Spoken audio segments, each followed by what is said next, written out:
It is the year 1945, and the Allied advance into Europe has almost come to a conclusion. With Germany and the Axis forces on the brink of collapse, the world will watch this very closely. However, on the other side of the world, in the Pacific, the world will watch less closely, as the fate in the war in the Pacific is all but decided. With the Japanese relentlessly defending every inch of their territory and quite literally to the last man, the exhausted and depleted U.S. forces had to slug their way through each island, losing more and more men with each brutal battle. The next island in this path of destruction was Iwo Jima, which would become a brutal battle of attrition that would dictate U.S. military doctrine for the remainder of World War II. In this presentation, I will be discussing the reasons for the Battle of Iwo Jima, why there are so many American casualties, and how they are related to the person tasked with the defense of Iwo Jima, General Tadamichi Kuribayashi, and his intricate defense plan that led to the death of thousands of U.S. Marines. Finally, I will be discussing the outcome and significance of the battle, followed by a conclusion of the presentation. The most significant and main reason that the Americans wanted to capture the island of Iwo Jima, and also the main reason that the Japanese wanted to defend Iwo Jima, were the three strategic airfields that were built on the island. If the U.S. were to capture Iwo Jima in these airfields, they would be able to bomb mainland Japan. Also, this was another stepping stone of the United States military plan in the Pacific called island hopping. Island hopping was a strategy employed by the United States in which they would capture strategic islands and atolls to capture and subsequently build airstrips. The key to island hopping was to bypass strongly defended islands and then cut off their supply lines, essentially starving the enemy out. On the other side of the battle, the Japanese defended Iwo Jima so strongly because it was their home soil, which was actually a part of mainland Tokyo. And this would become the first battle that Japan would be fighting for their own soil, and they intended to defend it as such to the last man. Lastly, the Japanese also used the island of Iwo Jima to stage nuisance attacks on the Americans that slowed their advance into Japan. The defense of Iwo Jima was left to the American-educated General Tadamichi Kuribayashi.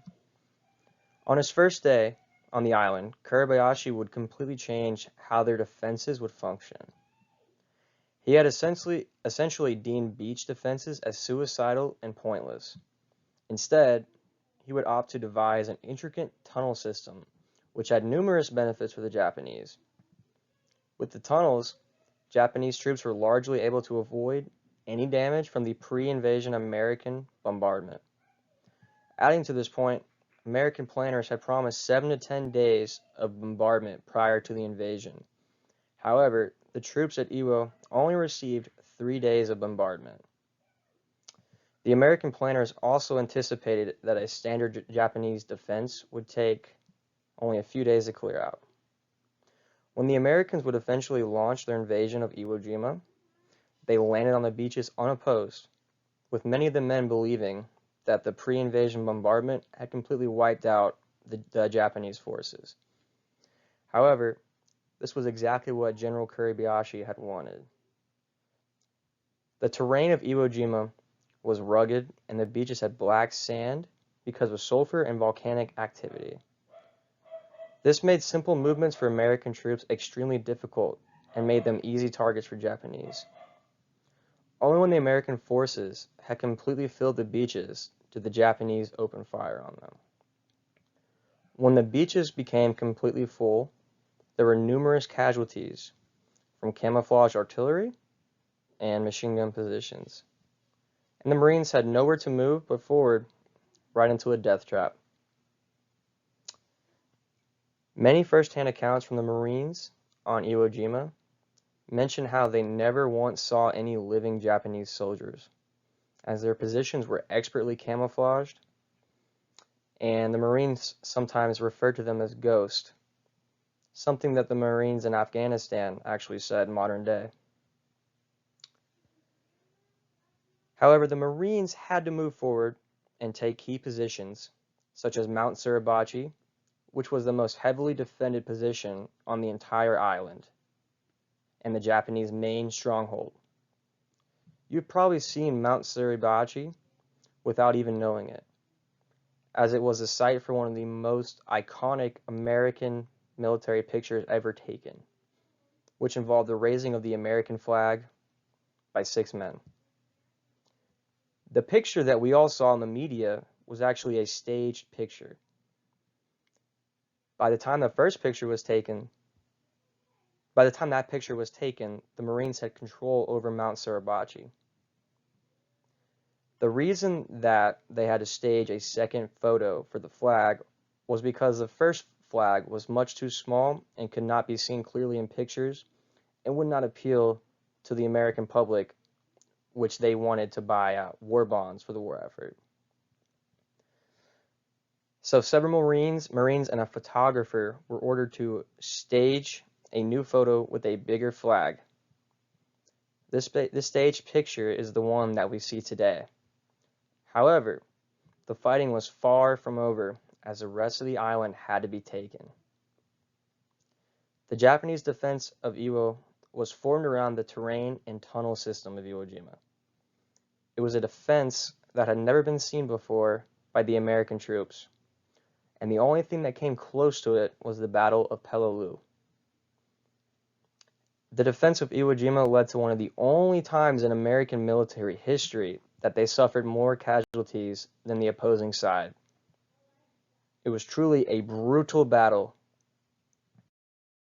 My great-granduncle actually fought on the Battle of Iwo Jima, but unfortunately he became one of the American casualties. His name was Darrell Brodus Burkhalter, and he was a Marine gunnery sergeant. He died on March 1st, 1945, and was awarded the Purple Heart for his service.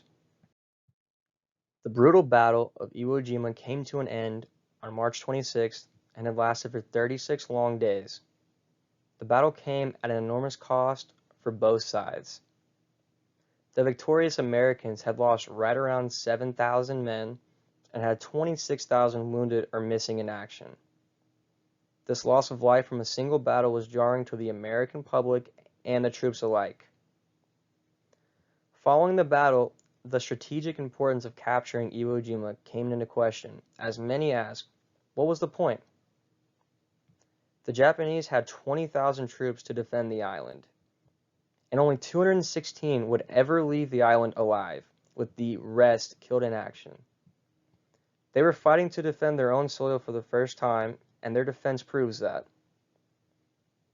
The significance of the Battle of Iwo Jima cannot be understated. The Americans had captured 3 important airstrips and were now able to bomb mainland Japan virtually unopposed. Another huge benefit of taking these airfields was that American B-29 bombers were able to do emergency landings there, which resulted in over 24,000 American airmen's lives being saved.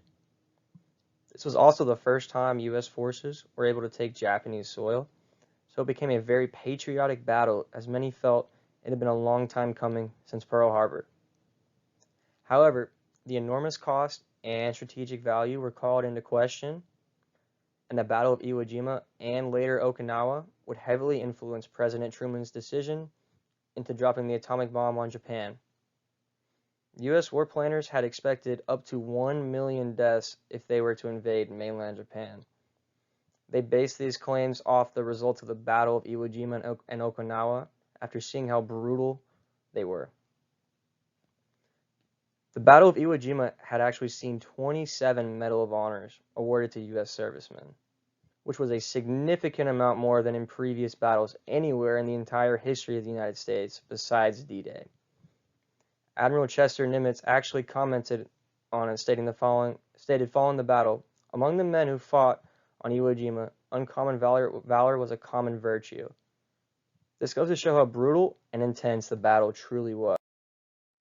In summary, the Battle of Iwo Jima was started to capture strategic airfields and island hop one step closer to Japan.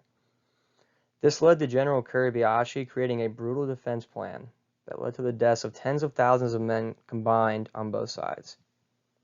The battle would end in a U.S. victory, but became one of the only times the Americans ever suffered more casualties than the opposing force, proving just how deadly this battle truly was. The previously stated quote by Chester Nimitz, Among the men who fought on Iwo Jima, uncommon valor was a common virtue. Goes to show the amount of sacrifice, effort, and blood of young men that was required to capture the island. It is a hell that no one on the island would ever be able to forget for the rest of their lives.